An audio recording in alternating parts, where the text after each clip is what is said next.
ওরে মানুষ, এত মানুষ যেন কোত্থেকে কেমনে কেমনে চলে আসে ভাই রে ভাই। আজকে সন্ধ্যাবেলায় বাজারে গেছি, তারপরে দেখি মানুষের জন্য আমি হাঁটতে পারি না। ও খালাম্মা একটু সরে দাঁড়াও ভাইয়া, দেখি আমি একটু বাজার লয়ে। ও মা গো, কিটা যে কি নিমু বাসা থেকে, মনে করি একটা বাজারে আসলে ভুলে যাই। হ্যালো হোয়াটসঅ্যাপ গায়ে, সবাই কেমন আছো? আশা করি সবাই ভালো আছো। আমি কিন্তু বাজারে চলে আসছি, আজকে শুক্রবার, সাপ্তাহিক ছুটি, তাই বাজার না করলে একবারে হয় না। আর শিল্পনগরী এলাকা বন্ধ থাকলে বুঝতে পারতেছো, বাজারে প্রচন্ড চাপ পড়ে। আর আমি কিছু সবজি মবজি কিনে নিলাম, শেষমেশে আমি আমার ওয়াইফের জন্য কিছু টক জাতীয় খাবার কিনে নিলাম। কিছু জলপাই নিলাম, একটা চালতা নিলাম, এবং মনে পড়ে গেল আলু কিনতে হবে। তো আলু কিনতে এসে দেখলাম যে আলুর দামটা এত পরিমাণে কম, মাই গো মা, 7 কেজি 100 টাকা। ভাবা যায়?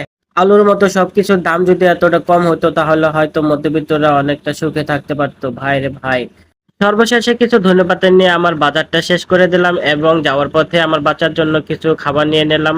আজ এই পর্যন্তই। সকলে ভালো থাকবেন, সুস্থ থাকবেন। দেখা হবে অন্য কোনো ভিডিওতে। আল্লাহ হাফেজ।